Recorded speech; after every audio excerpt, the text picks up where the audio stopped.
Então a gente terminou na semana passada o, o capítulo, deixa eu ver aqui, o capítulo, não, a sessão 2 do capítulo 7, Reflexão sobre o Inferno, a sessão 2, Vitória Lógica sobre o Absurdo. A última discussão foi esse sobre exatamente a esquecimento e a desrazão. Hoje começamos o esquecimento e a desrazão, não é isso? Hoje a gente, E a gente comentou no encontro passado sobre essas passagens que o Blanchot encontra de filósofos que vão ao mundo dos mortos para depois retornar ao mundo dos vivos. Descem ao escuro para retornar ao mundo dos vivos.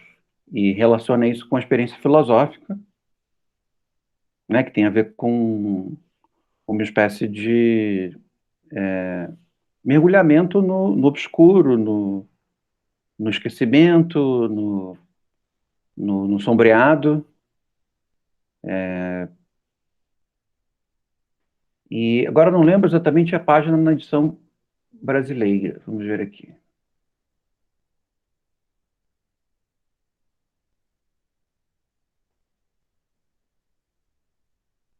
Já achei. 140,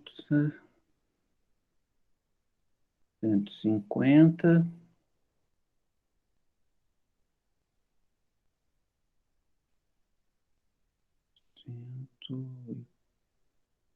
163. Chegando. Pronto. 171.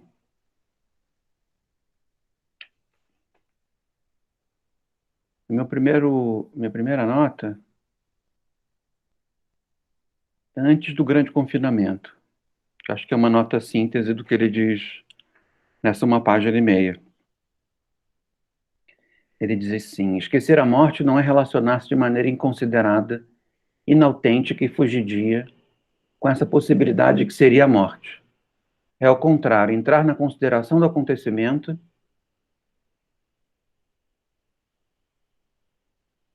necessariamente inautêntico.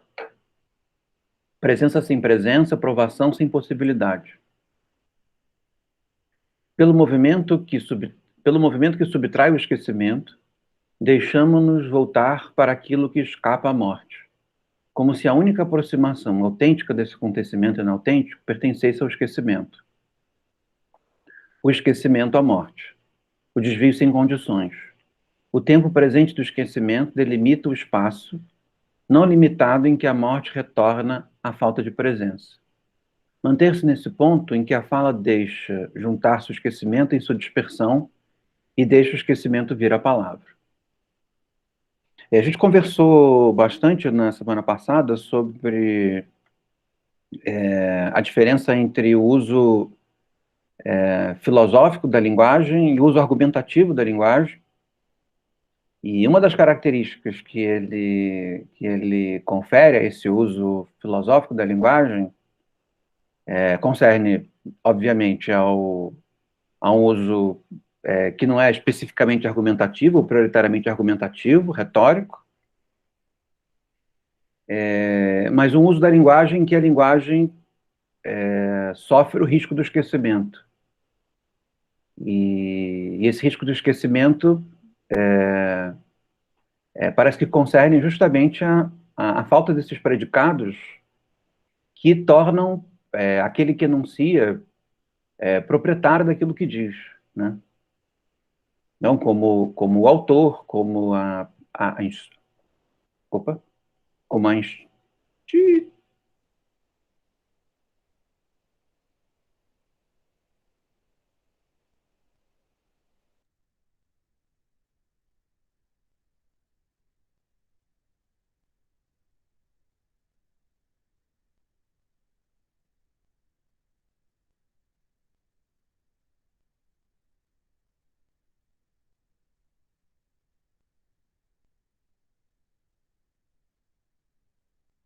como o autor, como a institucionalização. E nesse paragrafinho, dá para ver que a discussão dele com a morte, a relação de autenticidade ou inautenticidade, remete a um vocabulário heideggeriano, como a gente já notou em outros momentos do texto. Por isso que ele diz, esquecer a morte não é relacionar-se de maneira inconsiderada, inautêntica. Opa!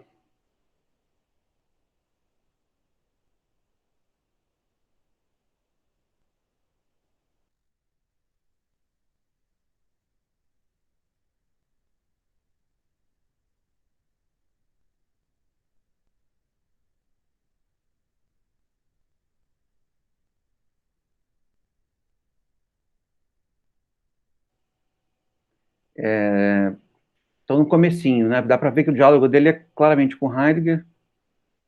Esquecer a morte não é relacionar-se de maneira inconsiderada, inautêntica e fugidia. De certa maneira, parece que ele está querendo inverter o sentido que o Heidegger dá para autenticidade ou inautenticidade, né? Então, o Blanchot vê uma autenticidade no esquecimento da morte, esquecer a morte, esquecer que se morre.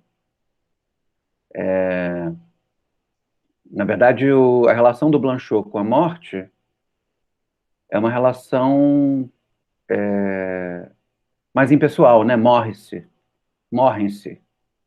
E que é uma relação que eu disse a vocês que é mais intuitiva dentro do Freud, que é a relação de impossibilidade de pensar a própria morte. Então, a impossibilidade de pensar a própria morte para o Blanchot não é problemática e nem é antifilosófica, né?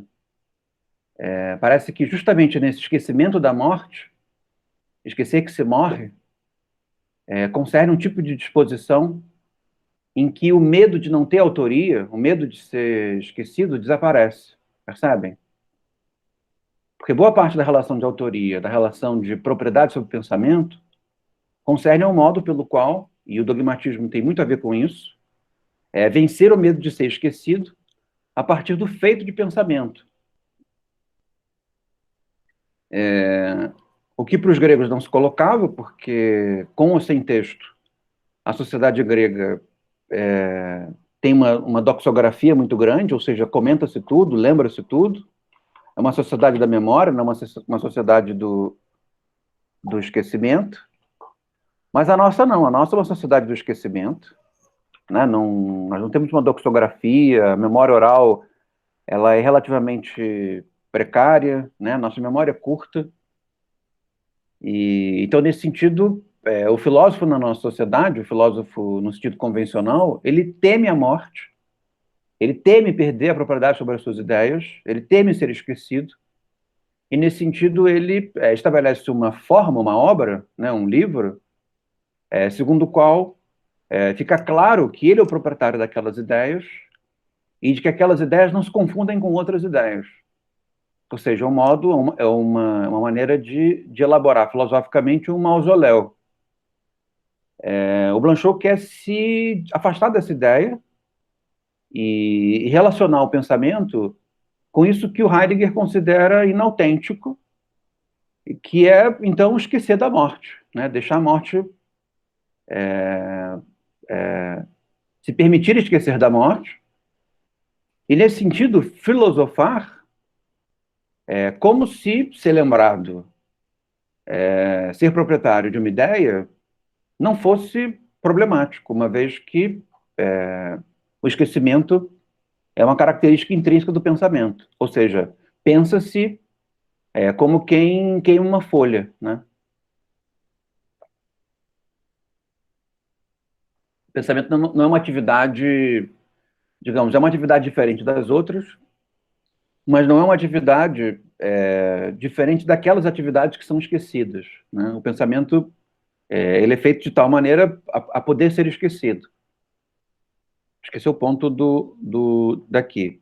Por que o Blanchot começa assim?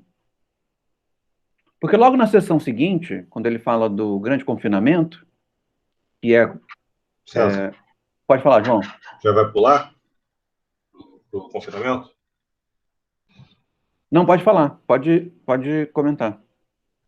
É porque eu achei curioso também que eu concordo com você, eu acho que ele quer essa inversão da concepção de morte do Heidegger lá como possibilidade da impossibilidade de ser, né? Ao Blanchot interessa só a impossibilidade, que é a morte, né? Eu concordo, mas eu achei curioso como ele chama, ele compara o inautêntico do Heidegger, que seria esse esquecimento do ser e da morte também, com um necessariamente inautêntico. Aí ele atribui uma autenticidade ao esquecer da morte inautêntico. E aí, em outras palavras, isso também é uma espécie de poder, só não é um poder que está à disposição. É um poder mais que atravessa, né? É um patos, é um poder que se sofre um pouco. E isso está um pouquinho antes, uns 3 asteriscos antes, nesse parágrafo aí que fala assim, quando nos apercebemos, e aí depois ele fala, por um lado, esquecer é um poder, podemos esquecer, e graças a isso podemos viver, agir, trabalhar e lembrarmos-nos, estar presente, falar assim utilmente. Por outro lado, o esquecimento nos escapa, é um poder que se, que se exercita, que se exerce, mas sem dispor dele. Antes é ele que dispõe do homem, né? E nesse iníciozinho aí também eu percebi assim um diálogo com o Nietzsche também. O Nietzsche tem umas passagens meio famosas sobre esquecimento e sobre memória, né? Memória é lá na genealogia e o esquecimento na segunda intempestiva. E ele, na segunda intempestiva, esse esquecimento é justamente uma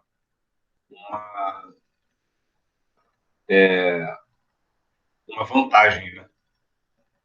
A segunda intempestiva é sobre as vantagens e as desvantagens da história para a vida. E não é que uma coisa seja melhor que outra, mas o Nietzsche vê que a vida ela tem vantagens no ahistórico, naquilo que não é lembrar, mas também no histórico, obviamente. Mas ali ele tá ainda vendo mais, privilegiando mais, talvez um pouquinho mais o ahistórico, né? O poder esquecer. Que ele começa lá falando dos animais e tal, e que o homem inveja aquela vida no instante dos animais, que é um constante esquecimento, um contínuo esquecimento. Lembrei também dessa referência aí.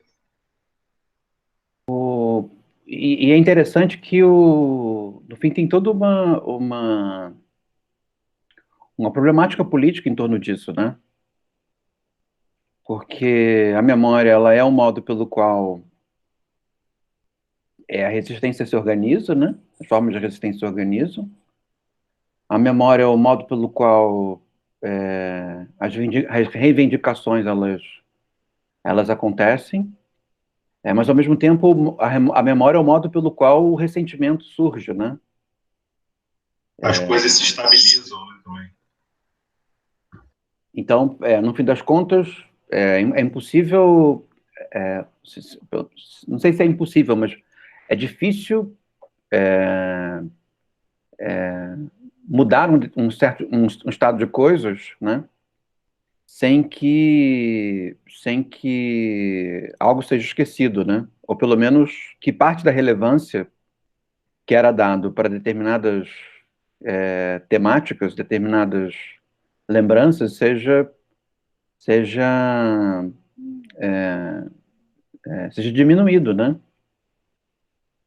E o Iargo disse alguma coisa que a memória é o modo pelo qual a tradição se faz. Então, digamos assim, esse uso, digamos assim, impositivo da memória, ele é bem explícito, né? Esse parece ser o uso que inicialmente o Nietzsche caracteriza lá na genealogia, né? A memória como um trabalho do homem no homem, forjando uma necessidade de cumprimento das promessas, etc. E a memória, no fim das contas, ela é o próprio efeito involuntário do hábito, né? Porque se o hábito ele conserva alguma coisa, ele mantém um grau de reconhecimento com relação ao tempo, a memória, se ela não é a mesma coisa que o hábito, pelo menos ela é uma espécie de forja de uma certa concepção com relação ao que o hábito permite, né? Diante do hábito, as pessoas, de uma maneira geral, ficcionalizam quem elas são, pelo que passaram, né? Mesmo que o próprio hábito permita também que um certo esquecimento aconteça, né? O hábito, ele tem essa dupla natureza. A gente faz alguma coisa e, e tenta encontrar uma explicação por que fazemos, mas fazemos alguma coisa independentemente de sabermos por que fazemos, né? O hábito, ele tem essa dupla função. Ele é lembrança, mas ele também é esquecimento, num certo sentido. E é nesse sentido que o hábito é um dos viabilizadores da vida comum, né? Tem outra passagem no Crepúsculo dos Ídolos que toca bem no que você está falando. A memória meio que é a instituição do hábito.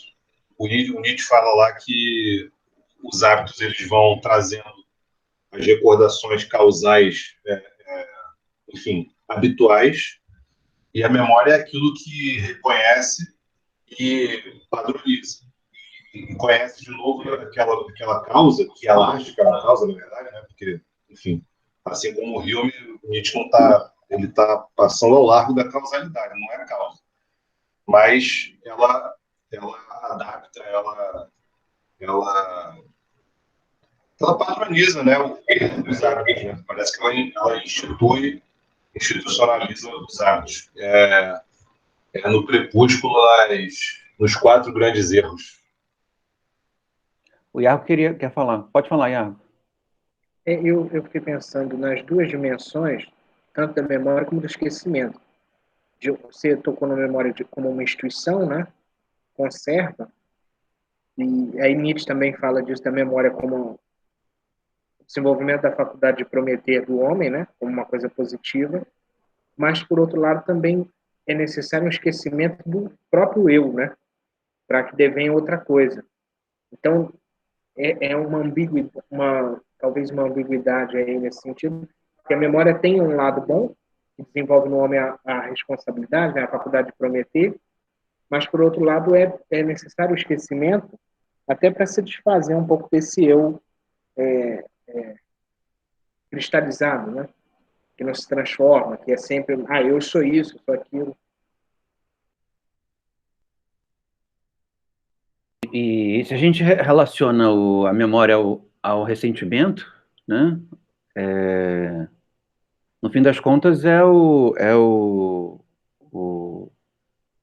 esquecimento que permite que uma versão diferente e menos ressentida com relação a determinado acontecimento possa aparecer, né? No fim das contas, é um pouco essa relação do hábito com a memória. O hábito, ele, ao mesmo tempo em que ele instiga a memória a ter medo de perder o seu ressentimento, né? O hábito, enquanto repetição, ele é uma oportunidade justamente para a memória se livrar de si própria, né? E do eu ser, de certa maneira, seduzido pela repetição, de perder elementos de si próprio, né? Então, digamos que o hábito, ao mesmo tempo em que se você olha para ele te amedronta, porque você percebe que a repetição produz esquecimento. Mas se você não olha para ele te deixa um pouco tranquilo, um pouco relaxado, porque as coisas permanecem mesmo sem você retornar nas mesmas coisas, né? Existe uma certa mecânica dos acontecimentos, da relação entre as pessoas, que se dá a despeito de entender o sentido delas, né?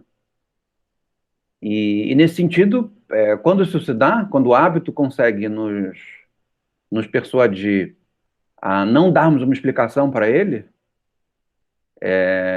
imediatamente se dá também essa disposição para perder parte de si, né? O que no nosso mundo talvez seja entendido como ruim, porque acho que como o nosso mundo muda muito e o capital ele tem uma força de esquecimento muito grande, né? O próprio mercantilismo já tinha uma força de esquecimento muito grande.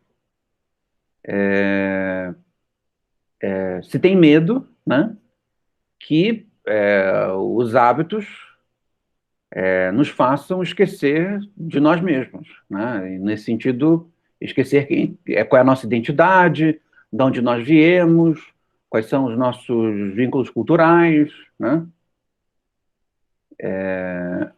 Então, eu acho que nesse sentido o Blanchot leva em consideração bem essas duas dinâmicas, né? Mas é como se ele dissesse que para que pensemos, né, assumir o risco de esquecer é inevitável, porque a memória, num certo sentido, ela não pensa, né? A memória, ela recoloca. Isso não quer dizer que certos elementos de memória não possam nos conferir um certo mapa de saber o que fazer para começarmos a pensar, né? Referências e coisas dessa natureza. Mas só esse elemento ligado à memória, isso não é possível, né? E por outro lado, né? E voltando ao âmbito político, se nós não esquecermos, é impossível nós nos livrarmos dos velhos ressentimentos, né? No fim das contas, é a memória que inviabiliza, num certo sentido, que os ressentimentos passados sejam ressentimentos passados, né? O Pedro quer comentar. Não, primeiro tem uma frase do Marcelo. O hábito, professor, não é o sentido psicológico, mas social político que você fala. Na verdade, os dois estão relacionados, né? O hábito social e político e o hábito cognitivo, não propriamente psicológico, mas cognitivo, eles estão relacionados, né? Na verdade, só hábito político porque é hábito cognitivo, né? Só hábito social porque é hábito cognitivo. Se não houvesse hábito cognitivo, não haveria hábito social, né? E o ponto é de que o ressentimento, a memória, ela é um efeito do hábito. Ela é um efeito da repetição. Mas ela não se confunde com o hábito, né? O Pedro queria falar antes de você, João. Pode falar, Pedro. Acho que não quer mais. É o Daniel, professor. Quero sim, calma. Não é você não, Pedro? É o Daniel? Sou eu. Pode falar. Não, mas talvez o Daniel queria falar também. Mas não, eu estava pensando num exemplo aqui. Tem um exemplo que o Gombrich fala, Gombrich em História da Arte, sobre o uso de moedas. Porque as moedas elas eram cunhadas e estampadas com o rosto do rei. E o hábito, né, de estampar o cara do rei era o que certamente, de uma maneira, conferia a cunhagem, validade, né, digamos, a fidelidade da moeda, né, dava o lastro. E ao longo do tempo, mesmo com assim, aquela instituição política desaparecendo, né, a autoridade do rei, a cunhagem de moeda ela foi sendo repetida, mantida, mas ela foi sendo modificada ao longo do tempo. Aquela forma o hábito de cunhar um rosto que as pessoas nem se lembravam de onde vinha, foi sendo modificado para digamos, uma forma abstrata. Quer dizer, isso é também um efeito do hábito, né? O não pensar do porquê que você usa, se utiliza daquela forma de cunhagem de moeda, de conferir validade à moeda, e como ela também vai se modificando ao longo do tempo. O hábito, a repetição, ela vai dando vai esmaecendo, né, a fonte original, mas ela vai dar digamos, nascimento para uma coisa diferente também. Assim, tem uma modificação interna que o hábito permite, né? E agora também existem, digamos assim, características internas de hábitos diferentes, né? O caso do hábito da moeda, ele demanda que uma pessoa só faça moeda, né? Uma instituição só faça moeda. Porque senão há uma concorrência nesse hábito, e aí o efeito de estabilidade que a moeda traz começa a desaparecer, e o próprio hábito de cunhar a moeda começa a entrar em precariedade, né? Então, isso é curioso também, que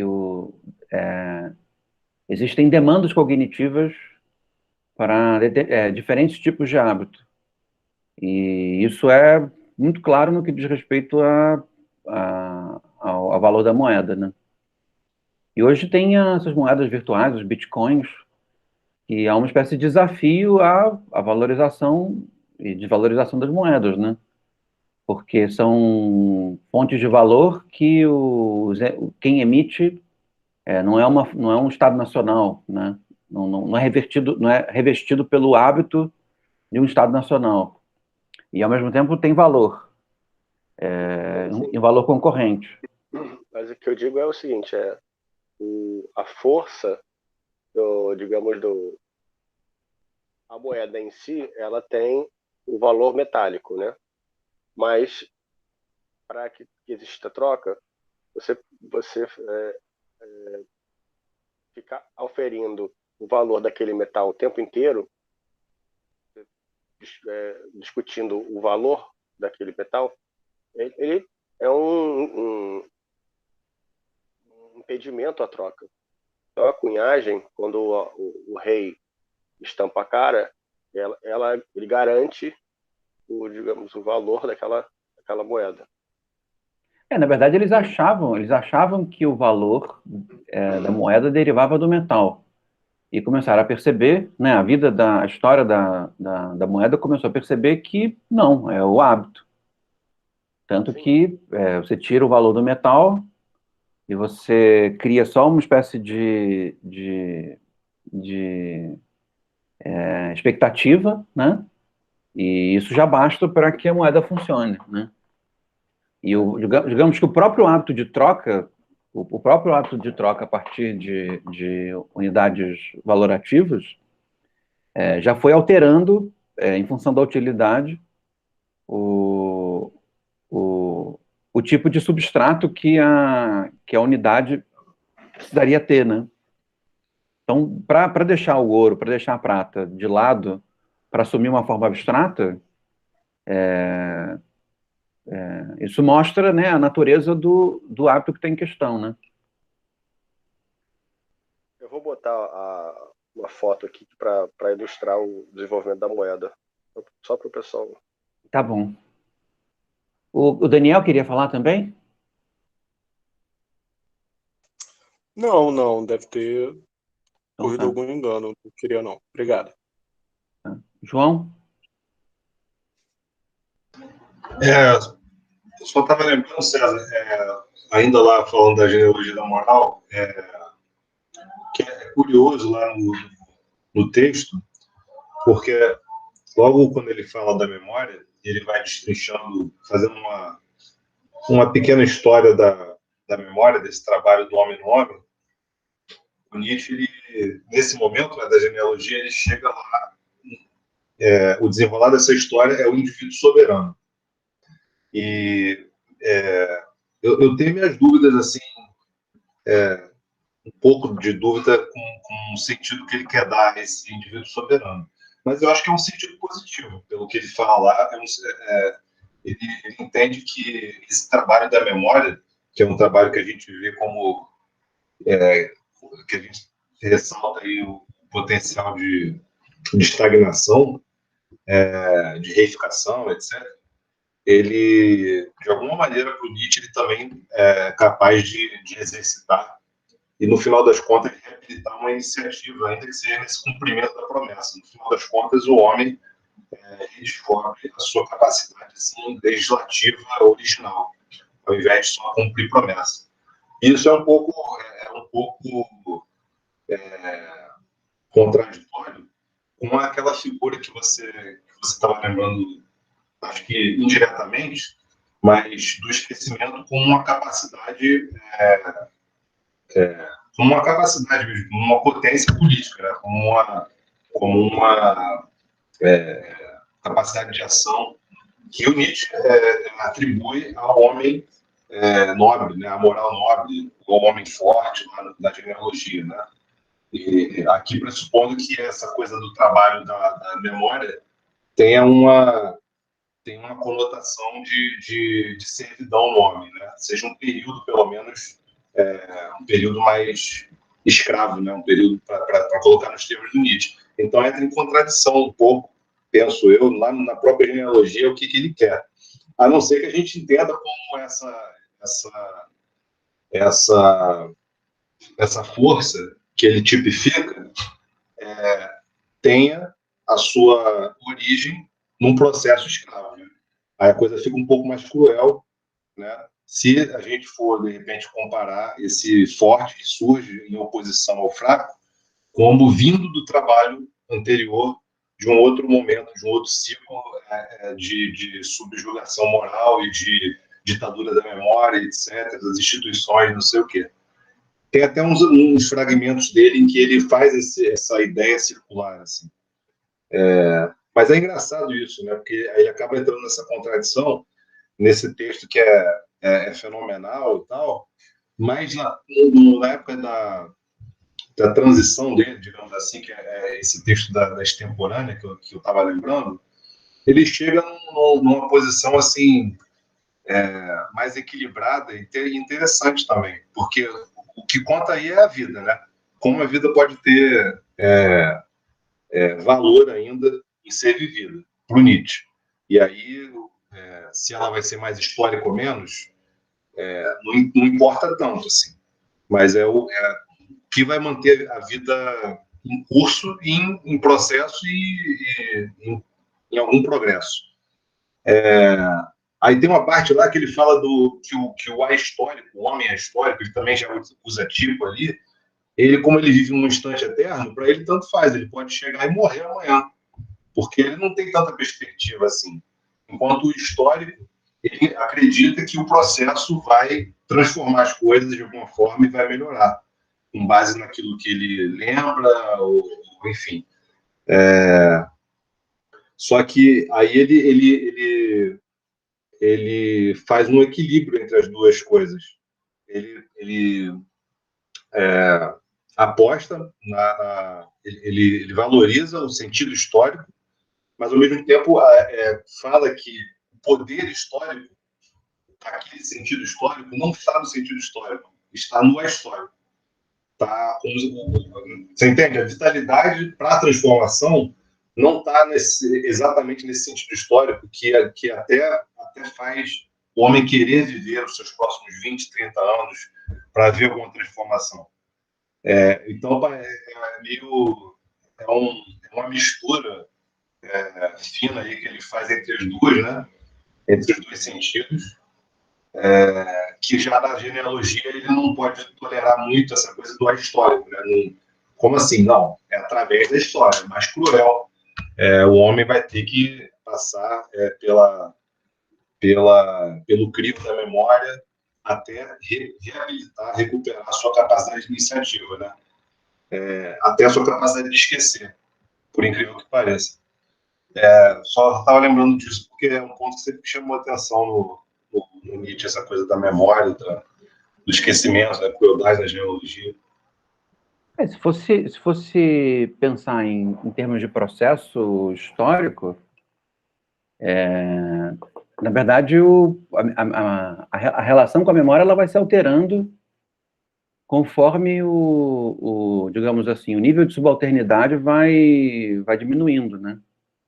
Porque se a subalternidade ela é muito grande, a única coisa que os grupamentos têm é a memória. Nem que seja meio inventada, meio delirante, acerca de qual é a origem, de onde eles vieram, para onde eles vão, por que eles são diferentes dos outros, né?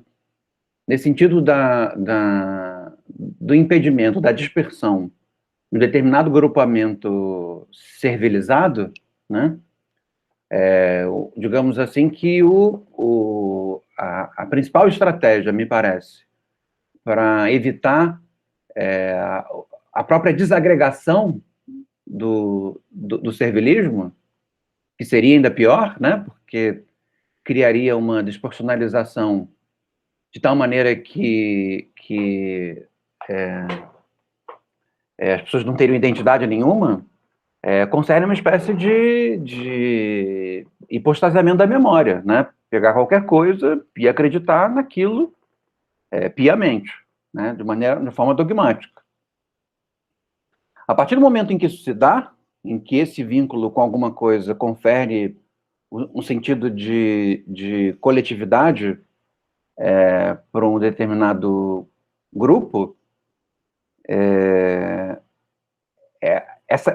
esse mesmo modo pelo qual a memória se dá se torna também um vínculo de identidade servil, né? Porque, no fim das contas, isso exerce um efeito de opressão, né? Ou seja, não se é completamente servilizado porque existe um vínculo com um determinado tipo de verdade, mas o vínculo com aquela verdade, com aqueles hábitos, e com o sentido que aqueles hábitos, porventura, teriam, concernem também ao por que não somos diferentes, né? Por que estamos nessa condição? Por que não podemos sair dela, né?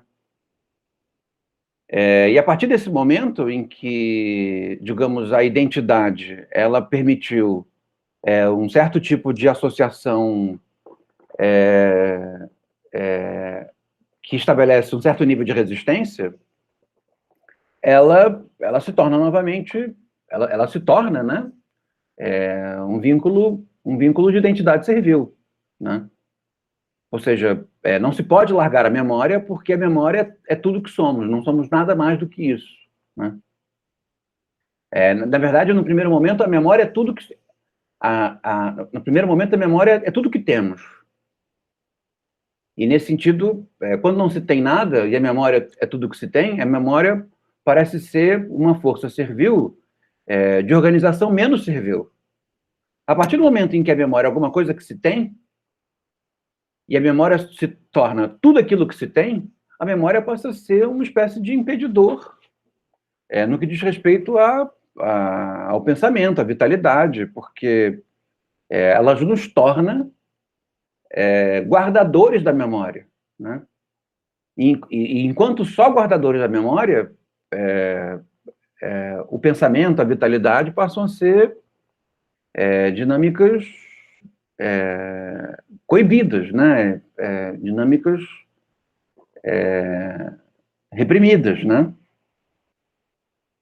Então, nesse sentido, em que, quando me parece a memória está estabelecida e não há propriamente a insegurança de perdê-la, e nem necessariamente digamos assim, o poder de reprimir aqueles que esquecem, é que o esquecimento passa a ter uma vis ativa, uma força ativa, para se pode entender esse processo de emancipação, né? Ou seja, se se pensa isso, né, uma espécie de servilismo que vai para um outro lugar menos servil, e se entende isso como um processo de emancipação, o processo de emancipação ele passa pelo estabelecimento de uma memória e depois para o momento em que ela pode ser esquecida, né? Mas a ideia do esquecimento como ponto de saída me parece muito mais ligada à manutenção de um servilismo intrínseco do que propriamente o estabelecimento de um processo como processo de emancipação. Parece que a emancipação, em algum momento, passa pela memória, para depois passar pela possibilidade do esquecimento dela, né? Toda a questão de consciência, né? Consciência de classe, sei lá o quê. Acho que demanda alguma coisa do tipo, né? Demanda uma coisa, certamente demanda algo do tipo, e em alguns momentos demanda até mesmo uma certa fabricação delirante. Porque o grupo, para se entender justificado enquanto grupo, precisa de uma explicação delirante da especialidade dele, né? Mesmo que não tenha nenhuma razão de ser. Aquele delírio, né, de que todos nós viemos de príncipes e princesas, de guerreiros, e de seres de luta, e de força, de resistência, quando, na verdade, isso não faz o menor sentido, né? Do ponto de vista histórico, né, nós somos todos servis, servilizados, dominados, humilhados, e é essa massa que nos constitui. Mas no sentido de podermos nos levantar de uma massa amorfa, deliramos uma identidade e que se torna depois uma âncora, se torna depois alguma coisa que nos puxa para baixo, alguma coisa que nos inviabiliza, alguma coisa que nos constrange, né? Então, me parece que, para esquecer ter um significado, é preciso ter alguma coisa para esquecer, né? Percebe? Esquecer antes de ter alguma coisa para esquecer não parece ter algum tipo de valor, né? O esquecimento concerne ao momento em que já se tem algo para poder ser esquecido, e esquecer se torna uma visativa para se livrar dos elementos constrangedores que, em outros momentos, foram utilizados como formas de marcação identitária, né? Então, me parece que o esquecimento, ele, enquanto uma forma de escapar da identidade, ele concerne a esquecer a partir do momento em que existe alguma coisa como uma identidade, né? Esse é nesse sentido que o Iago quer ir.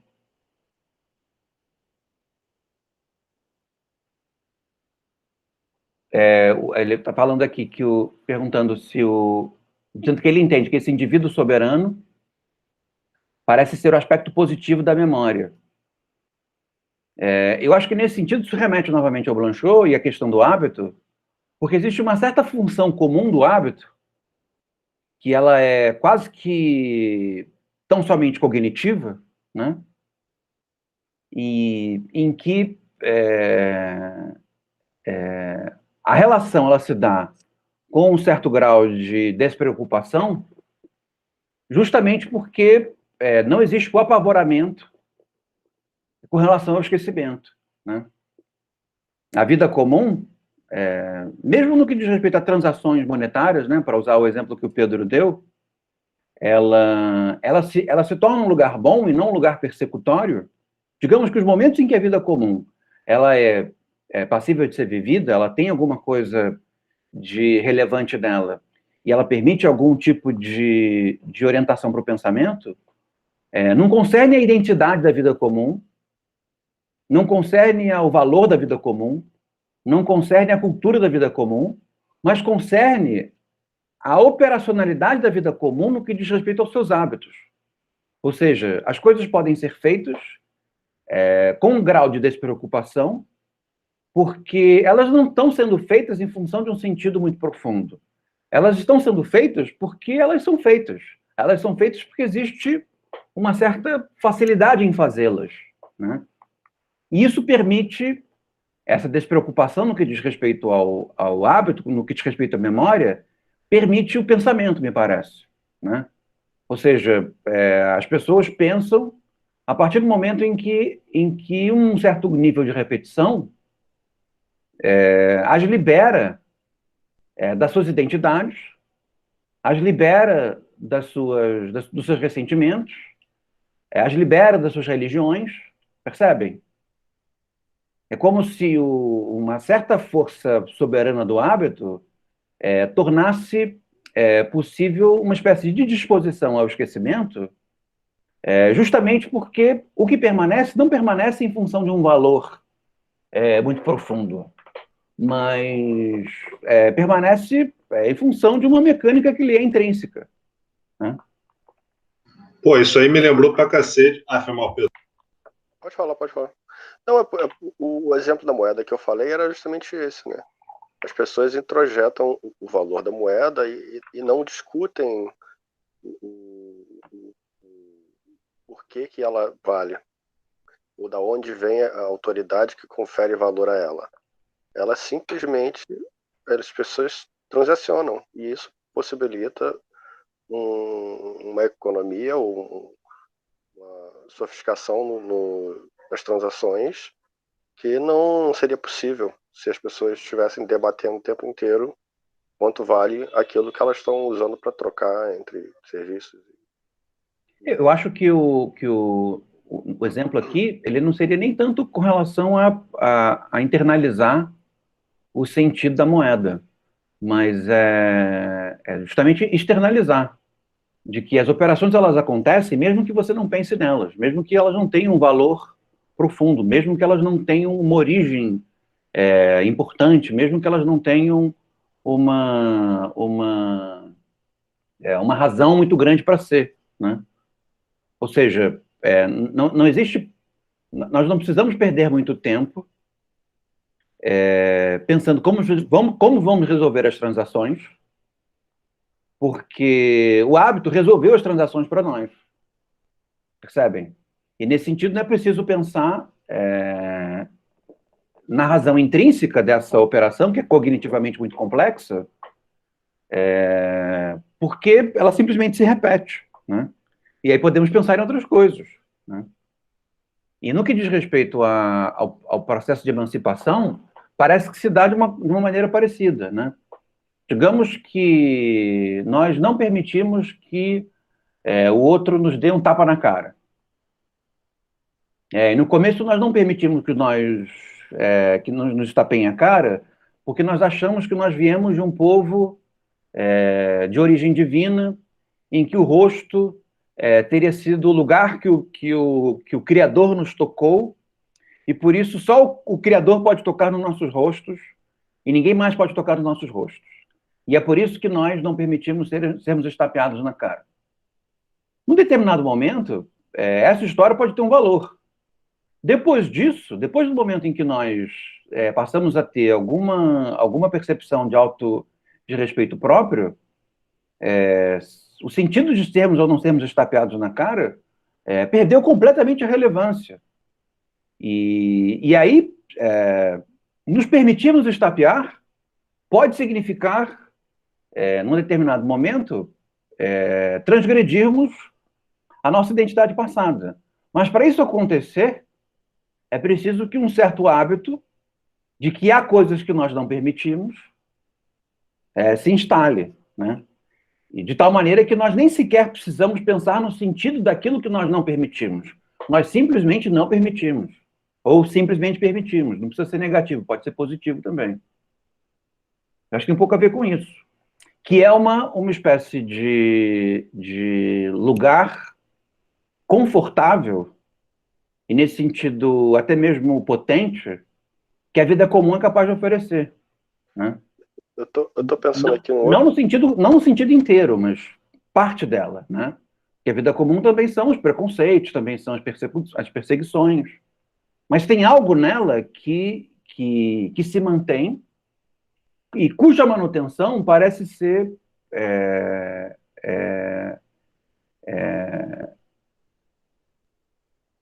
necessária para que o pensamento aconteça. Pode falar, Pedro. Não, é que você falou do tapa, eu me lembrei que no direito a gente fala muito sobre dignidade da pessoa humana.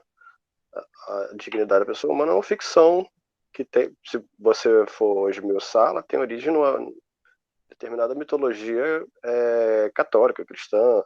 A ideia de você ser dotado de um pedaço da divindade feito em imagem e semelhança a Deus, e você ser dotado de dignidade por causa disso. Mas ninguém... Isso é obviamente uma ficção, né? As pessoas não discutem mais, mas elas introjetaram esse hábito de se perceberem como dignos e também tratar os outros. Eu já diria o contrário. Eu diria que nós nos preocupamos com a dignidade da pessoa humana porque nós somos indignos, né?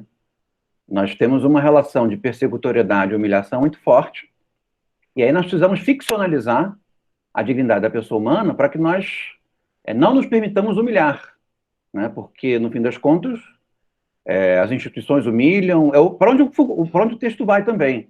As prisões humilham, os sanatórios humilham, o trabalho humilha, né? O que nos é natural e habitual é a humilhação e o desrespeito. E aí nós inventamos uma ficção para resistir. Qual a ficção? Delírio, né? Nós deliramos alguma coisa para resistir. Nós deliramos que nós somos a imagem e semelhança de Deus. E porque somos a imagem e semelhança de Deus, as pessoas não podem nos tratar dessa forma. E tentamos estabelecer uma forma de resistir em torno desse delírio. Mas isso não quer dizer que a presença do delírio nos permita ir para outro lugar. Então, me parece que a dignidade ela vai ser, ou pelo menos algo relacionado à dignidade, vai ser estabelecido a partir do momento em que houver um hábito tal em que nós não pensamos mais nisso, percebe? Ou seja, não nos é mais crível colocar uma pessoa no manicômio ou num presídio ou trabalhar, sei lá, 20 horas por dia. A partir do momento em que esse hábito se deu, e não é mais problemático, porque isso para nós ela é pura e simplesmente um hábito, faz parte da nossa relação com a realidade, se torna cognitivo, é que nós, num certo sentido, nos emancipamos a esse jogo, que é um jogo de ressentimento, é um jogo de sofrimento e crueldade, né?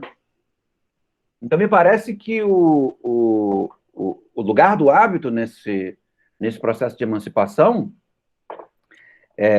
quando ele se liga a determinados valores gerais, se dá justamente quando esses valores gerais eles perdem o sentido. Percebe? Nós não precisamos mais nos pensar enquanto a imagem e semelhança de nada, porque não faz parte dos nossos hábitos nos humilharmos, percebem?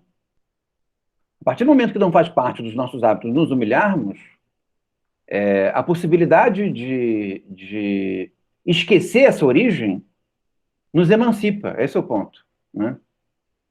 Então, enquanto precisarmos de um vocabulário universalista para dizer por que nós não podemos nos massacrar, nós nos massacraremos, esse é o ponto. O vocabulário universalista ele só perde a sua razão de ser a partir do momento em que o massacre não é mais um problema, não é mais uma questão.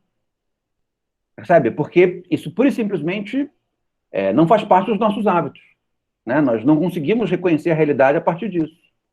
Diga, João. Mas toda a questão da ideologia também funciona na mesma chave. Uma chave de que tem valores universalistas, não porque os hábitos terminaram, mas justamente para viabilizar esses hábitos, para escamotear esses hábitos, para escamotear as violências reais. Esse é o jogo da memória, né?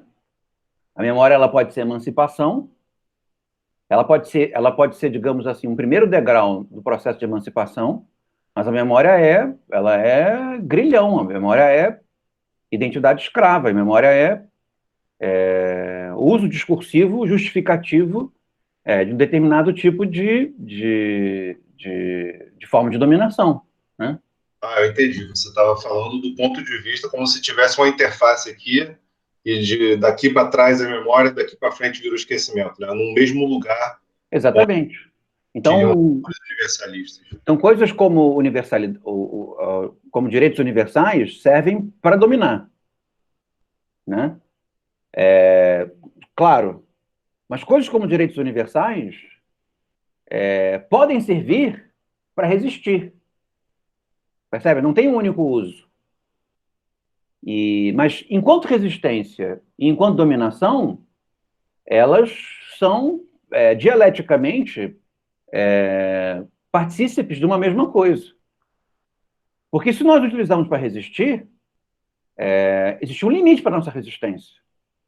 Nós jamais deixaremos de ser aqueles que resistem. Ou seja, nós temos uma identidade ligada a um jogo de direitos universais que nos ofende e nós resistimos.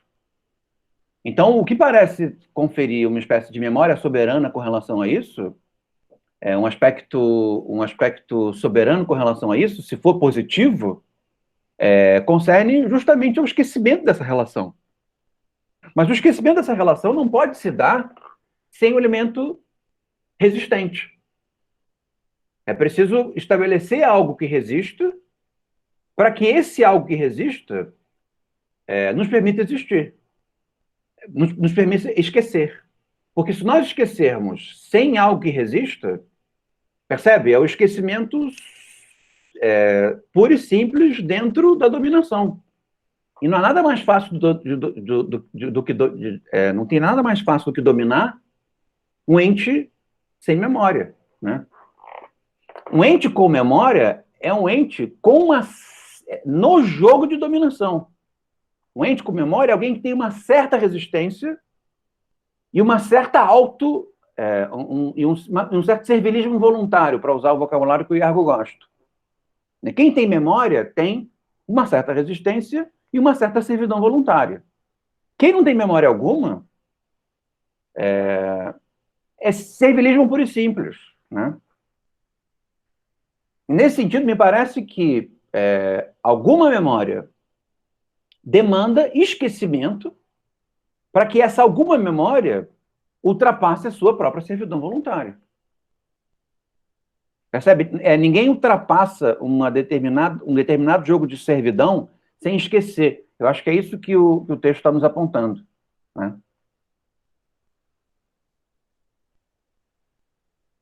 Ou seja, perdendo uma parte significativa de si mesmo. Mas também parece que não ultrapassa só esquecendo. Me ouviu? Ouvi. Essa é a... Eu estou estudando em outra disciplina, o verdade e mentira, né? No sentido extramoral. Uhum. E aí ele está falando da verdade. A primeira medida todo mundo lê como verdade, então joga fora. Mas tem ali um certo elemento que está... Não, mas a verdade tem alguma sua relevância para a sociabilidade humana. Agora, é o tipo de verdade, é o que você quer com a verdade, né?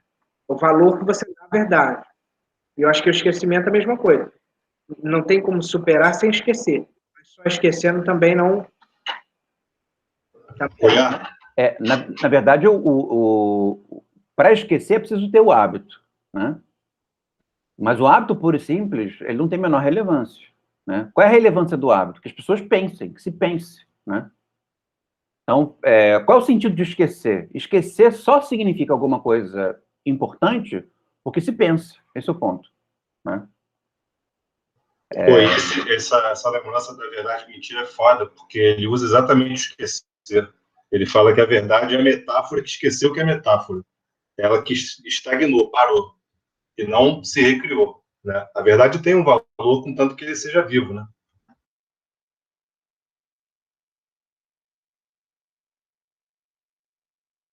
Mas acho que a gente pode, então, para frente, porque o próximo é justamente sobre isso, que é o Blanchot comentando a história da loucura do Foucault.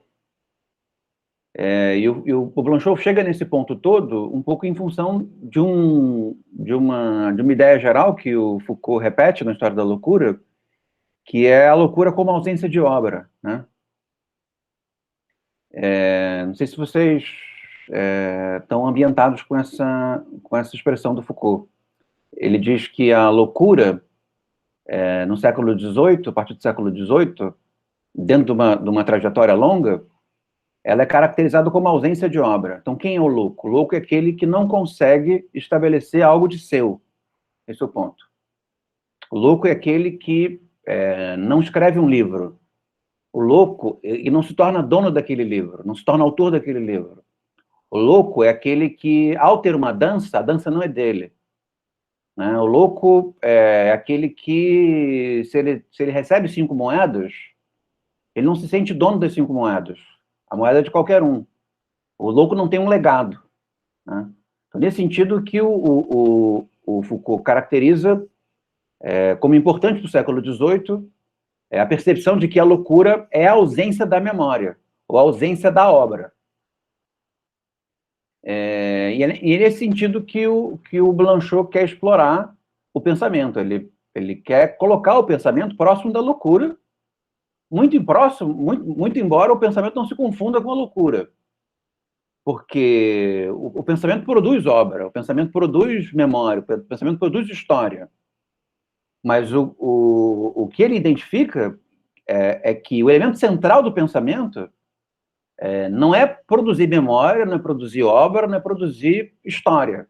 Né? O elemento central do pensamento é se aproveitar de um certo ambiente permissivo que o hábito fornece para agir como se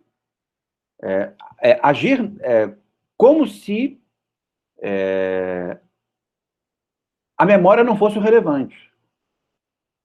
Ou seja, assumindo o risco do esquecimento. Como se a obra não fosse o objetivo. Né?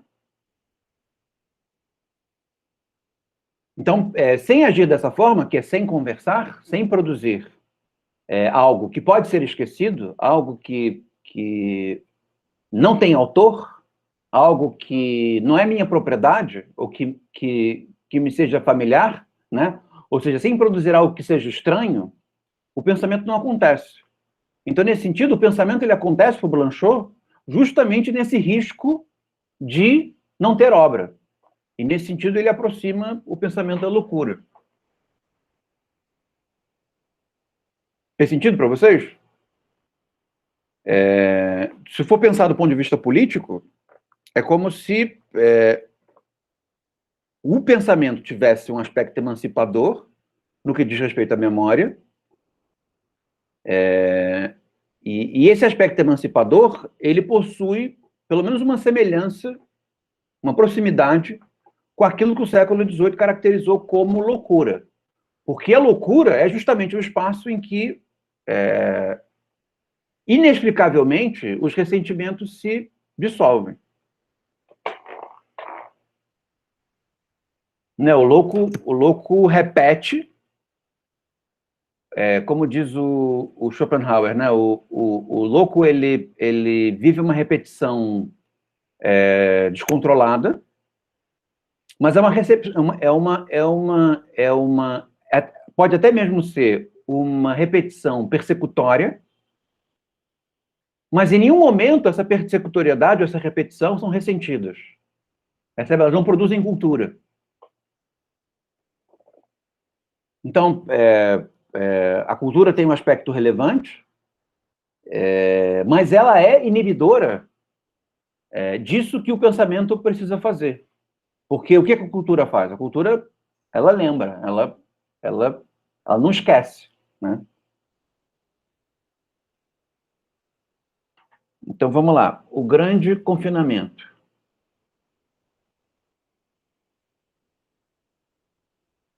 Alguém quer comentar alguma coisa antes da gente começar?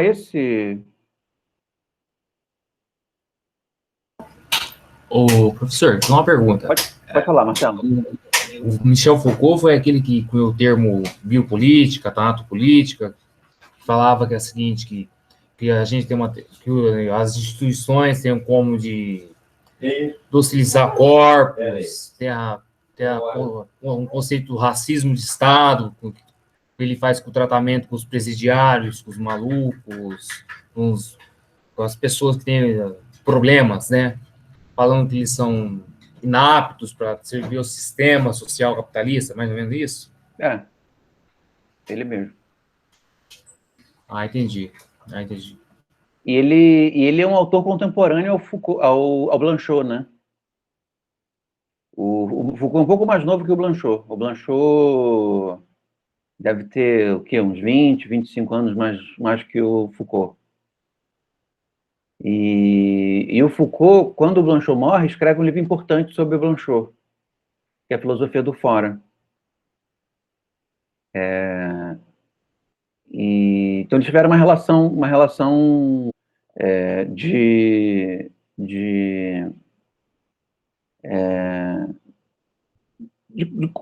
contemplarem um ao outro intelectualmente, né? Acho que eles não foram próximos, mas eles davam notícia um do trabalho do outro, né? Tinham uma percepção atenta do trabalho um do outro. Mas é esse mesmo, no que ficou gravado na cultura popular, acadêmica, né? O Foucault é essa figura que é um autor que é importante na inflexão do século XX, principalmente da segunda metade, né, dos anos 60, ligado às dinâmicas de emancipação carcerária e psiquiátrica, né?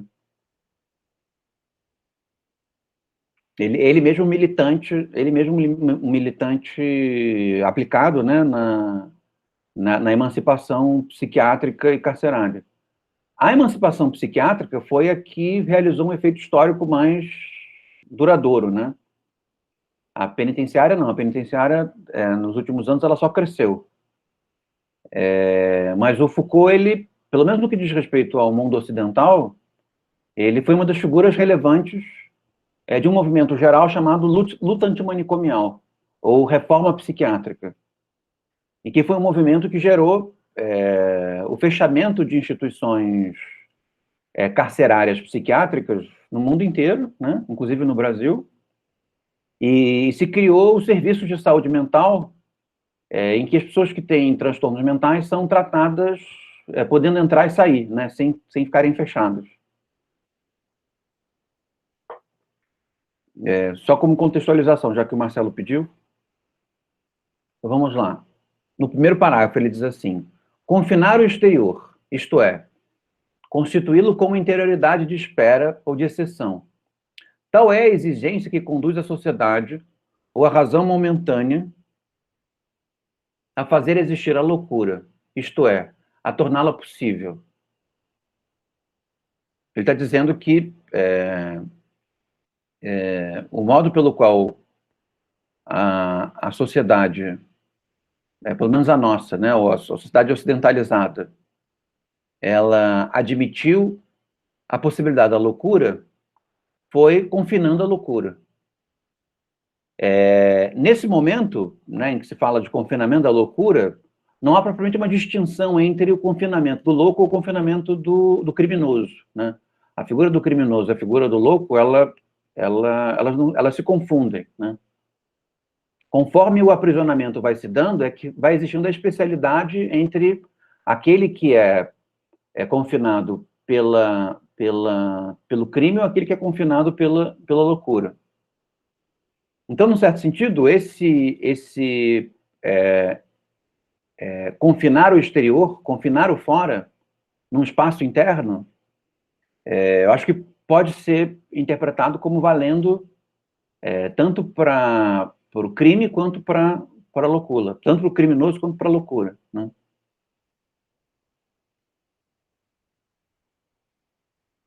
Aí pula um parágrafo, vamos para o outro.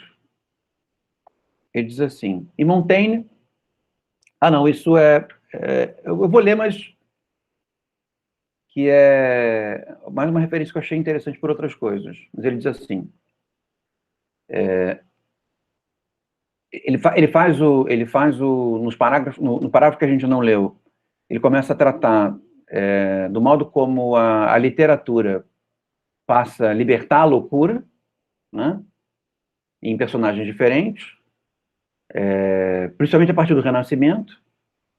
E aí, quem são os expoentes dessa libertação da loucura, ou dessa exteriorização da loucura no âmbito literário? É o Rabelais, é o Cervantes com Don Quixote, é o Shakespeare com Rei Lear. Ou seja, o Renascimento ele é repleto de figuras do fora. Pode falar, João. O Erasmo de Roterdã? Sim. O Erasmo com o Elogio da Loucura, né?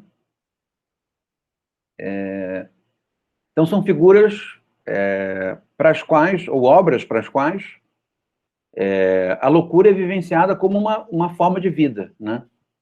Ou seja, vive-se o fora sem ser interiorizado, né? Vive o fora sem a institucionalização. E o século XVIII traz a institucionalização do fora nesse argumento blanchotiano, Foucaultiano. Num certo sentido, até mesmo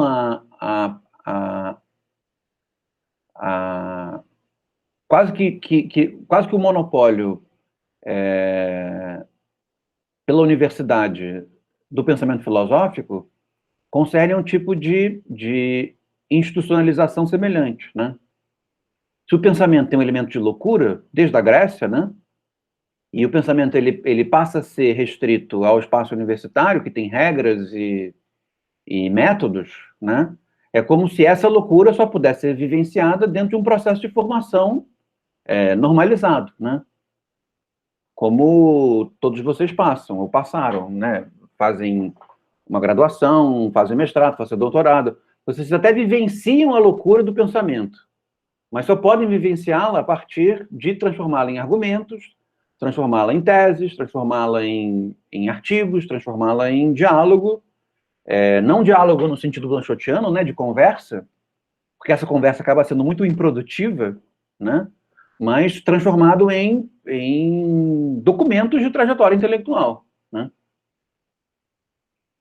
O Iargo disse assim, Foucault tem uma leitura muito interessante sobre o livro do Erasmo. Eu não conheço. No História da Loucura? É mais ou menos, para ele, Erasmo não está fazendo um elogio. Mais ou menos pelo que eu entendi, ele está desmerecendo um pouco a loucura, demonstrando que não é nem tão importante assim. Mas é na História da Loucura. Legal. Esse texto do Erasmo, quando eu descobri, eu fiquei super bem impressionado. Eu sabia da existência dele, mas não sabia exatamente do que se tratava. E aí, fui uma montagem teatral, me impressionou muito. No CCBB, há muitos anos atrás. E aí eu fui ler, e aí fiquei muito impressionado. Vamos lá.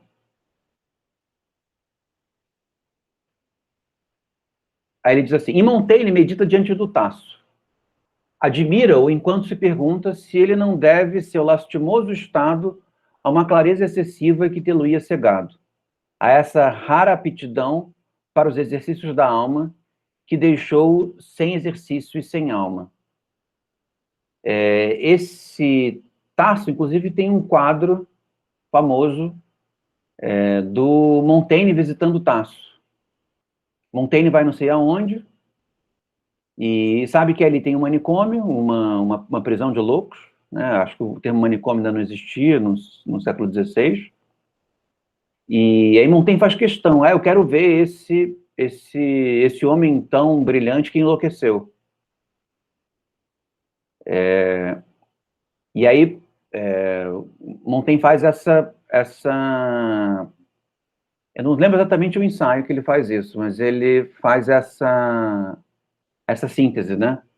De que ele enlouqueceu por excesso de pensamento, né? Ele viu o pensamento de tão perto que enlouquece. Então, de certa maneira, no Montaigne, o pensamento seria uma espécie de fora comedido, né? Você vai ao fora e volta, vai ao fora e volta. Um pouco como o Blanchot relata no item anterior, sobre a passagem pelo Hades, pela vida dos mortos, né? Você vai no mundo dos mortos e volta, né? Você enlouquece e volta, né? Então, se você vai ao mundo dos mortos e não consegue voltar, digamos que parte desse exercício do esquecimento desaparece, porque deixa de ter banho frio, eu diria, tem que entrar rapidinho. O Nietzsche fala sobre banhos frios. Mas é isso, é uma vivência, e porque, de certa maneira, o pensamento, ou o Hades, seria o puro esquecimento, né? E o puro esquecimento, ele não gera discurso, né? Ele não gera tentativa de obra, né? Pelo menos. Vocês podem buscar no Google o Tasso, vocês vão ver que é um quadro interessante. E aí vamos pular um pouquinho e vamos para a página 177, se vocês não tiverem outro âmbito. Outra citação para anterior. Mas ele diz assim: salvo no século XIX, em que o parentesco entre a alienação dos médicos e a alienação dos filósofos se desfaz. Isso é interessante, né? Porque no vocabulário contemporâneo, pelo menos no vocabulário do século XX, a alienação tem um sentido explicitamente negativo, né? Principalmente a partir do Marx, né? De que o alienado é aquele que não tem consciência, né? Mas o uso inicial de alienação concerne a alienação loucura, né? E, ao mesmo tempo, é muito comum, principalmente na doxografia, caracterizar o filósofo como um alienado. Por que um alienado? Porque ele é estranho, ele está num mundo que não é o mundo comum, né? É um mundo compartilhado. Digamos que a única coisa, o único espaço, usando o vocabulário anterior que nós utilizamos, o único espaço em que os filósofos e os homens comuns habitam é o espaço do hábito.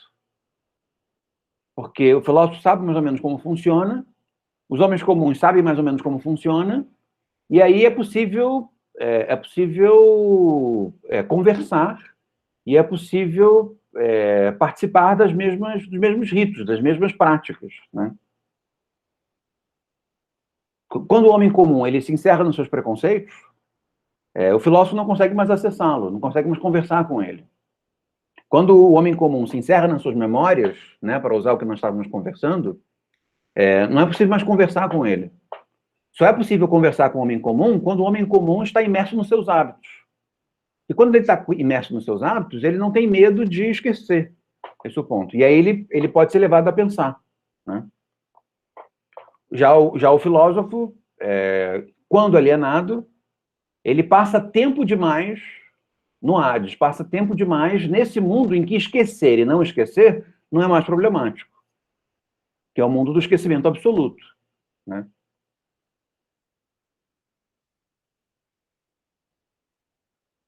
Então, rompe-se a comunicação que representava, até a reforma de Pinel, a prática do contato de seres de desrazão com seres sem razão. Esse diálogo silencioso entre loucura relacionada à licença e loucura relacionada à doença. Loucura associada como uma espécie de erro, digamos assim, de excesso de pensamento, né?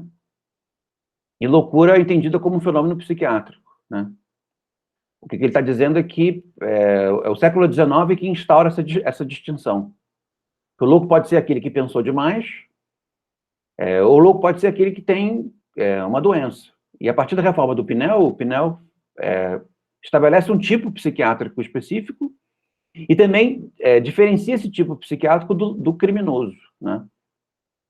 Porque, num certo sentido, o filósofo que pensou demais, o louco ou o criminoso, ficavam num lugar relativamente parecido, né? Agora parece que ele é o que pensou menos, né? O filósofo? Com a separação do século XIX. Antes ele se confundia como o que pensava demais. Depois ele foi alijado como aquele que não pensou o suficiente, regrediu, sei lá. Não, o louco ele fica associado como aquele cujos pensamentos, por serem desordenados, não permitem obra. Esse é o ponto. A infantilização e a percepção demencial do louco não concerne ao fato de que a cabeça do louco não tem ideias, porque a cabeça do louco ela é um vendaval, né? Ele fala muitas coisas, ele não cala a boca nunca, ele vai associando coisas. Então a sensação é de que não há lógica, não há obra, não há argumento, né? Não há possibilidade de estabelecer comunicação. Mas tudo que acontece, tudo que capta, está ali nele, né? Então, a sensação com relação à loucura é que a loucura é uma espécie de pensamento puro, né? Só que esse pensamento puro, a partir do momento em que existe a distinção entre os alienados e aqueles que pensaram demais, passa a existir uma diferença estrita no âmbito filosófico, né? A filosofia não é o pensamento puro. A filosofia é o pensamento com argumentos. O pensamento puro é o louco. O que o Blanchot está querendo dizer é que essa distinção é uma distinção artificial. Porque para que o pensamento aconteça, é preciso haver uma espécie de disponibilidade ao pensamento puro. É preciso ir ao Hades, é preciso ir ao mundo do esquecimento, é preciso ir ao mundo da desrazão, para que de lá se saia com alguma coisa, né? Nesse sentido, remete novamente ao Nietzsche, né? Que é um autor que, principalmente por causa das questões biográficas, né? Se associa a figura dele, né, quando se a pinta, como alguém que extrai as suas ideias da loucura, né? Que vai ao mundo da loucura, busca 3 ou 4 ideias, volta e aí as escreve. Aí volta e mantém o vínculo com a loucura aberto e mantém o vínculo com a loucura vivo também pelo fragmento, né? O fragmento faz com que o elemento sistemático, o elemento do sistema, que é propriamente a razão, que seria o oposto da loucura, não se torne a característica predominante do pensamento. Ou seja, manter o pensamento fragmentado concerne manter o pensamento na sua origem de fato, né? Que é uma certa indiscernibilidade com a loucura. Então, a loucura ganha sua especificidade, torna-se pura e simples. Cai na verdade, renuncia à estranheza negativa e toma lugar na calma positividade das coisas a conhecer. Isso na página 178. Aí vamos um pouquinho mais. Ele dá vários exemplos, né, da linguagem quase louca, quase filosófica, ou filosófica quase louca, de autores diferentes. Então, o Goya é um pintor, né, mas os relatos do Goya são relatos ensandecidos. Mas o Goya, digamos, faz uma obra, por assim dizer, sem medo de se perder enquanto obra.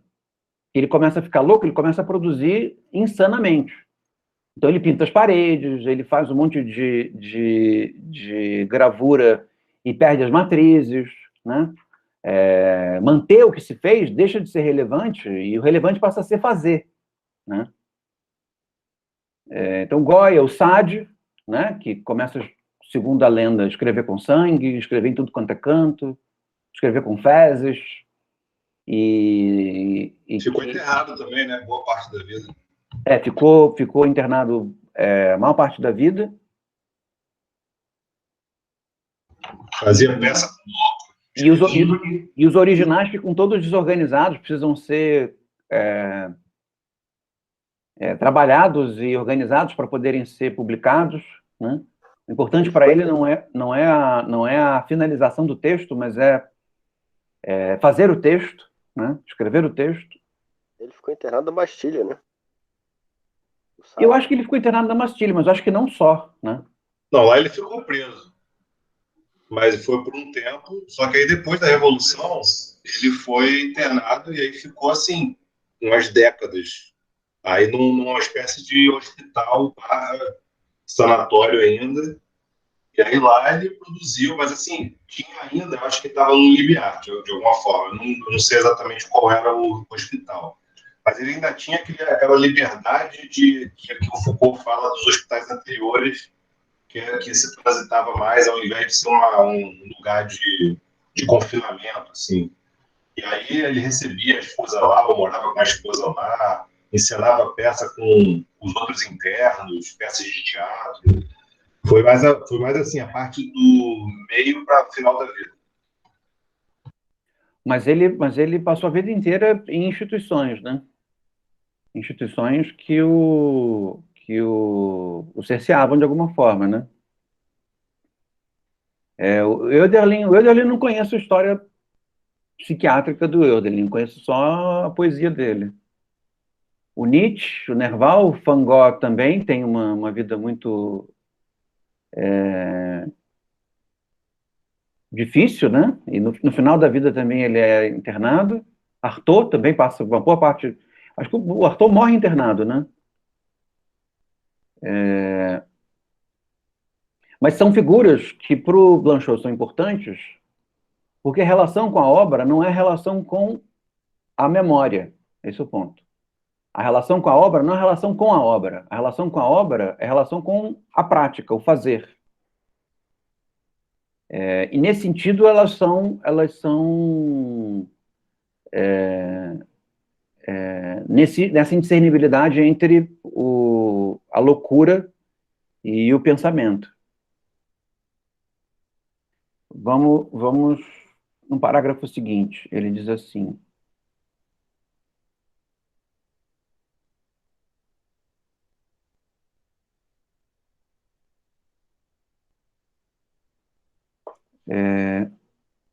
não estou achando, a linguagem da loucura.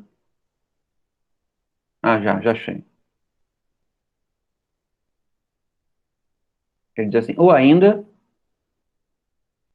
no mesmo parágrafo onde ele fala do Goya, do Sade, do Oederlin, ou ainda, até que ponto o pensamento pode manter-se na diferença da desrazão e da loucura? Se o que se manifesta na profundidade da desrazão é o apelo da indiferença. O neutro, que é também a própria diferença, aquilo que não se diferencia em nada. Isso é interessante, né? Porque, se você reparar, o texto do Blanchot não é um texto louco. É um texto em que existe um certo elogio da loucura, para usar a expressão do Erasmo. Existe um flerte com o que ele considera loucura, né? Com o sombrio. Mas é um texto claramente argumentativo e organizado. E por mais que ele privilegie o fragmento e o ensaio, digamos que são ensaios em que o nível de obscuridade é baixo, né? Ele remete ao obscuro, mas ele mesmo não é muito obscuro. Se for olhar outros textos da década de 60, por exemplo, quem está mais na loucura, no que escreve, e aí o texto assume, às vezes, um aspecto insuportável, é o Deleuze, e o Guattari. Mesmo Deleuze escrevendo sozinho, na diferença e repetição, dá para perceber que o texto tem uma proximidade com esse tipo de loucura do pensamento, tal como o Blanchot se refere, estreita, de uma forma que não tem no Foucault e não há no Blanchot. O Foucault e o Blanchot, digamos, visitam a loucura e no momento que escrevem de uma forma, digamos assim, em que os elementos da memória, da lógica, do discurso são bastante presentes, né?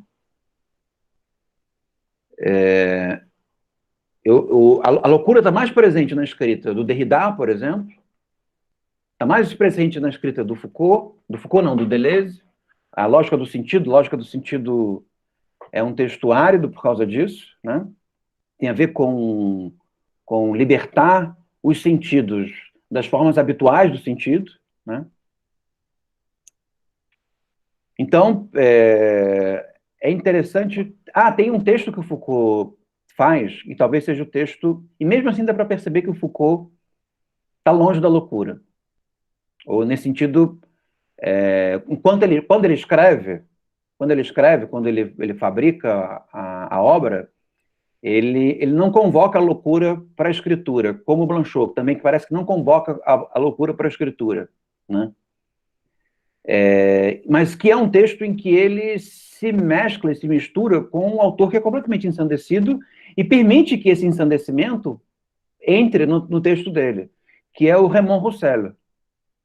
Não sei se vocês já leram o Raymond Roussel do Foucault. É um texto, para mim, é o melhor texto do Foucault, o mais genial, e que é um texto em que o Foucault comenta a obra desse autor, o Raymond Roussel, que é um autor francês de uma escrita mais do que surrealista, né? Uma escrita insana, né?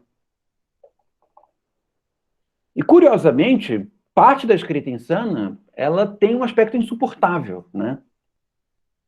Pensando no Sade, o Sade tem uma escrita insuportável. Não que ela seja desorganizada, mas ela é tão meticulosa e ela é tão prolixa, dá para perceber que é uma prolixidade louca, insana, que ela chega a ser insuportável, né? Difícil de suportar ler. Ao mesmo tempo, outros autores que a entrada é muito difícil, como o Joyce, por exemplo, no século XX. A leitura do Joyce demanda que exista uma habitualização com as regras daquela loucura, porque senão o texto é bastante difícil e desprazeroso, né? O Derrida, num certo sentido, para quem não está tão habituado, é preciso se acostumar a uma certa loucura linguística dele, né?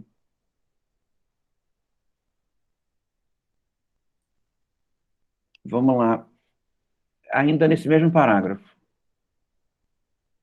A loucura...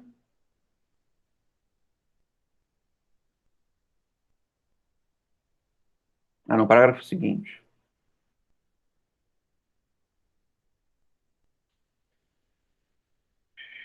A loucura é a ausência de obra. E o artista, o homem por excelência, é destinado a uma obra. Mas também aquele que essa preocupação compromete na experiência daquilo que sempre arruína previamente a obra e sempre atrai a profundeza vazia da ociosidade, ali onde do ser nunca se faz nada. Isso é interessante, né? Porque a preocupação em fazer uma obra torna a obra ruim, né? Esse é o ponto.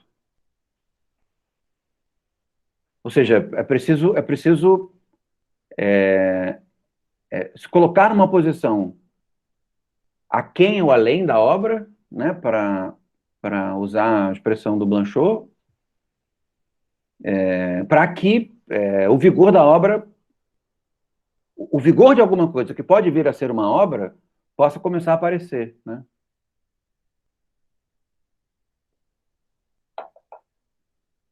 Então, me parece que não é necessário que a escrita ela seja ela mesma um componente de insanidade, mas, de alguma maneira, buscar a insanidade, né? Buscar a esse lugar alguma coisa a ser desenvolvida, né? Parece ser inevitável para o vigor de alguma coisa que possa vir a ser uma obra, né?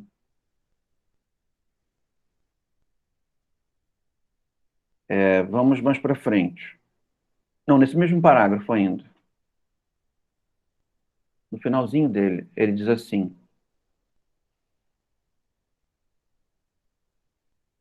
porém, nunca estamos certos de ser possível definir esse afrontamento da desrazão e da loucura e da obra a partir da ociosidade, a não ser como uma relação estéril.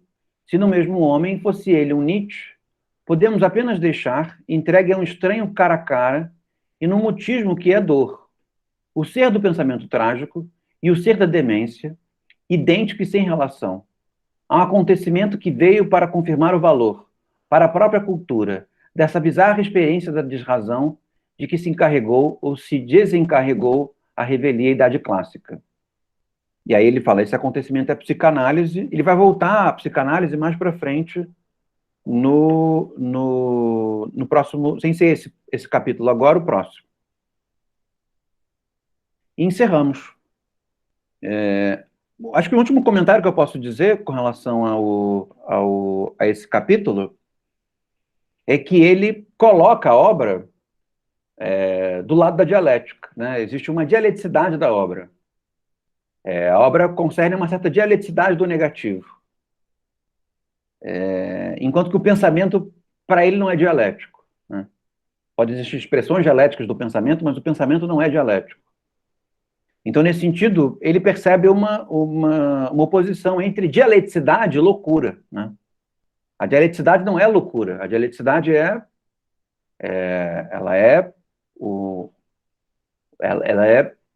por mais que ela possa ter que ver com o negativo, a dialeticidade, no fim das contas, participa do âmbito da razão, de uma certa luminosidade.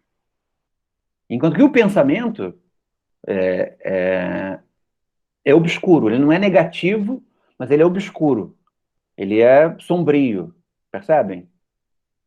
O pensamento não é o não, o pensamento é a sombra para ele é o mundo dos mortos, é o obscuro, é o brumático, é o confuso. A dialeticidade é o negativo, e o negativo concerne a um certo grau de clareza, de lógica, de demonstração dos argumentos. Questões? Eu só acho curioso, mais uma vez, que eu admito, tem isso aí. Eu acho que essa é a principal,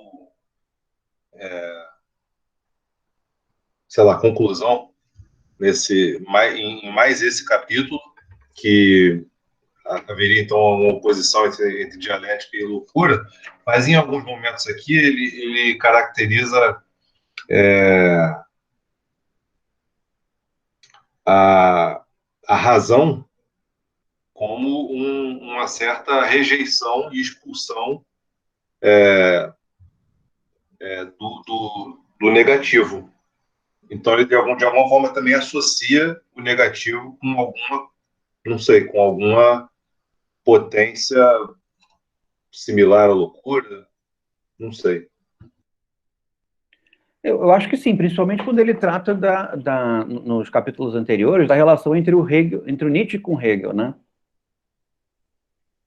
Quando ele trata da relação do Nietzsche com Hegel, e ele trata do uso da dialética pelo Nietzsche, e o uso do negativo pelo Nietzsche, e o vocabulário hegeliano do Nietzsche, o ultrapassamento, superação, o novo, a transformação, para ele, o que o Nietzsche faz é, de certa maneira, explorar uma certa dinâmica insana que a dialética parece se disponibilizar a, né? Mas... a não ser que no registro já da loucura, isso que é o negativo, que ele está chamando de negativo, mude de nome, né? Não sei. Não, eu acho que ele é bem rigoroso no que diz respeito ao uso do negativo, né? Ele quer chamar de negativo o negativo tal como Hegel o compreende. E o que ele quer mostrar, no caso do Nietzsche, em capítulos anteriores, é de que o Nietzsche ele usa o negativo dentro da sua maneira de pensar. Ele mobiliza o negativo para a sua maneira de pensar. Mas, ao mesmo tempo, na maneira como Nietzsche utiliza o negativo, ele cria dinâmicas e estratégias e recursos em que a negatividade é desarmada, né? Então, o eterno retorno desarma a dialética, desarma o negativo. O ultrapassamento dele não ultrapassa, ultrapassa e desultrapassa. E aí o negativo não se consolida. O ressentimento, poderia ser uma forma de negatividade, ele amplifica o ressentimento ao absurdo. De tal maneira que o ressentimento deixa de ser crível contra ressentimento e passa a ser uma estratégia de pensar a partir daquilo que se rejeita, aquilo de que se desvia, né? Então, digamos que a dialética ela digamos, insana o suficiente para ser apropriada numa dinâmica em que o que importa não é o dentro, mas é o fora, para ele, tal como ele entende essa polaridade entre o dentro e o fora. Então, isso quer dizer que, muito embora a dialética não seja o pensamento para ele, a dialética, ela realiza algo que é próprio do pensamento, né? Ela se mistura com algo que é próprio do pensamento. Tanto que, mesmo havendo essa diferença entre o negativo e o sombrio, o obscuro, né, existe uma espécie de obscuridade que é própria da dialética para ele, né? Então, quando a gente vai agora para esse próximo capítulo, que é a experiência limite, dá para perceber que a dialética leva a uma experiência limite. Ela leva a um exagero, leva a alguma coisa que pode ser caracterizada como uma loucura, né? Ela leva a um lugar onde um tipo de loucura aparece, né? O que ele faz é tentar manter essa loucura, a loucura da dialética, que não é a loucura mesmo, a loucura do pensamento, distinta do pensamento. Isso ele insiste nessa dualidade. Acho que a gente pode entrar um pouquinho... não, já está muito no fim da hora, né? Esse capítulo próximo agora, a experiência limite, é o capítulo em que a relação entre o pensamento e a dialética ficam mais explícitas. Porque é como se a dialética levasse a um ponto de esgotamento e excesso, em que uma das consequências é o pensamento. Percebe? É como se houvesse uma espécie de... Muito embora a dialética seja uma coisa e as sombras, a obscuridade seja outra, é como se houvesse um Hades dialético, né? É como se a dialética tivesse seu próprio Hades. Ou seja, percorrer o caminho que a dialética realiza traz consigo uma espécie de absurdo final que funciona como uma espécie de loucura, a partir da qual se pode se tirar alguma coisa dela, que é essa experiência limite, ou permanecer nela, né? Mas digamos que a dialética produz um Hades. Melhor do que dizer que a dialética tem um Hades, a dialética produz um Hades. Esse é o ponto. A dialética produz um inferno. Ela produz um sombrio. Ela mesma não é o sombrio, mas ela produz um sombrio. E isso, pro Blanchot, se mostra principalmente no pensamento do Bataille, para ele. Para ele, o Bataille é um dialético da experiência limite.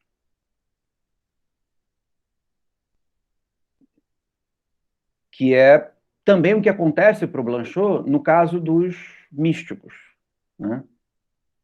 Os místicos, como os dialéticos, produzem uma espécie de excesso de interioridade que remete a uma espécie de loucura, né? Isso faz com que, numa certa dimensão, nem o místico, nem o dialético consiga ser completamente capturado na verdade dialética ou no misticismo, quando o dialético e o místico levam suas experiências à radicalidade.